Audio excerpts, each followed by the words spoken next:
मैं हूं doctor Pragya Raina Deshpande, chief IVF consultant with सीमार समर्थ आईवीएफ। आज हम इस वीडियो के माध्यम से आपके थायराइड रिलेटेड जो क्वेरीज हैं उसको सॉल्व करने की कोशिश करेंगे। तो हमारा पहला सवाल ये आता है हमारे मन में कि थायराइड क्या होता है। थायराइड एक छोटी सी ग्रंथि या ग्लैंड है जो हमारे गर्दन के सामने के भाग में स्थित है। इसका काम है दो हार्मोन सिक्रेट करना जिनका नाम है T3 और T4। तो ये T3 और T4 का हमारे शरीर में क्या काम है? ये T3 और T4 का हमारे चयापचय क्रिया यानी बेसल मेटाबॉलिज्म या बेसल मेटाबॉलिक रेट पर, हमारे माहवारी पर, हमारे ओव्यूलेशन पर इसका बहुत ही गहरा असर होता है। तो इनसे रिलेटेड जितनी प्रक्रियाएं हैं हमारे शरीर में वो T3 और T4 कंट्रोल करता है, इसलिए उसका एक नियमित मात्रा में हमारे शरीर में मौजूद होना बहुत ज़रूरी है। अगर इसका संतुलन बिगड़ता है तो इन सारे प्रोसेसेस पर असर पड़ता है। इसका संतुलन बनाए रखने के लिए एक और हार्मोन है जिसका नाम है TSH।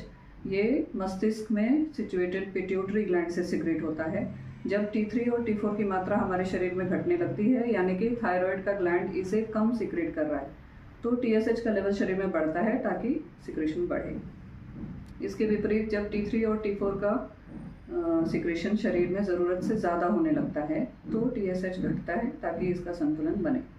तो हमारे जानने के लिए T3 और T4 जब बढ़ता है तो TSH घटता है, और जब T3 T4 घटता है तो TSH बढ़ता है, और ये दोनों कंडीशंस एक दूसरे से विपरीत हैं। जब T3 और T4 शरीर में कम है तो इस कंडीशन को कहते हैं हाइपोथायरॉयडिज्म। जब T3 और T4 शरीर में बढ़ा हुआ है तो इस कंडीशन को कहते हैं हाइपरथायरॉयडिज्म।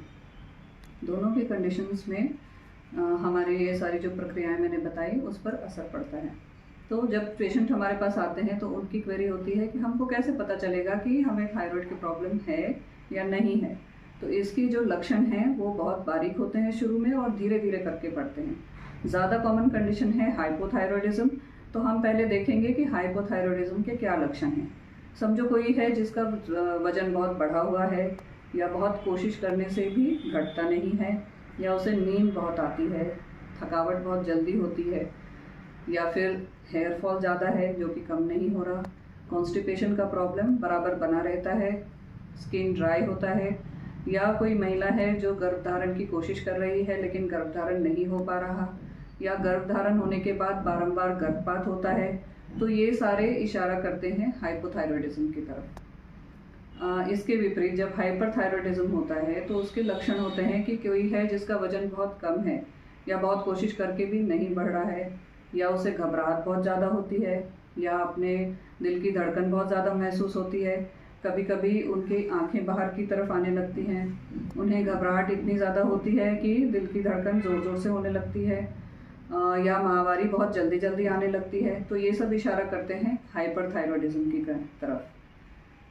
साथ में अगर कोई कपल फर्टिलिटी ट्रीटमेंट के लिए हमारे पास आता है तो भी ऐसा हो सकता है कि थायराइड का कंडीशन उन्हें है जो कि डायग्नोज नहीं हुआ है। तो कोई सिम्टम्स हों या फिर नहीं भी हों तो फर्टिलिटी में one of the first test जो हम करते हैं वो है थायराइड लेवल्स। ये एक बहुत सिंपल सा ब्लड टेस्ट है जिसमें T3, T4 और TSH के लेवल देखे जाते हैं। तो TSH का लेवल एक रेंज में देता है लैब की 0.5 से 4.5 अगर है तो ये नॉर्मल है। लेकिन जब हम फर्टिलिटी की बात करते हैं तो इसके लेवल्स हम ज़्यादा स्ट्रिक्टली मेंटेन करते हैं। TSH का लेवल हमें 2.5 से कम चाहिए होता है। तो सिम्टम्स हैं या TSH बढ़ा हुआ है या TSH घटा हुआ है, या फर्टिलिटी पॉइंट से अगर TSH 2.5 या 4.5 के बीच भी है, लैब ने नॉर्मल दिया है लेकिन इस लेवल के बीच है, तो आपके डॉक्टर इसकी ट्रीटमेंट की सलाह दे सकते हैं। तो कभी कभी महिलाओं को ये भ्रांति होती है कि एक बार ये ट्रीटमेंट शुरू हो गया तो हमें ये गोली आजीवन लेनी पड़ेगी। तो ऐसी बात नहीं है। अगर TSH के लेवल नॉर्मल है लेकिन फर्टिलिटी के लिए हमने ये गोली शुरू की तो हम बाद में इसे मॉनिटर करते हैं। जैसे कि प्रेगनेंसी रुक गई तो पहले 3 महीने में इसकी आवश्यकता बढ़ सकती है, हम वापस थायराइड लेवल करते हैं, ज़रूरत पड़ी तो डोज बढ़ाते हैं। फर्स्ट 3 मंथ्स में हमें इसका लेवल बिटवीन 0.5 to 2.5 रखना होता है। 3 मंथ्स जब ख़त्म हो गए तो हमारा टारगेट होता है बिटवीन 0.5 to 3.5, और अकॉर्डिंगली डोज एडजस्ट किया जाता है।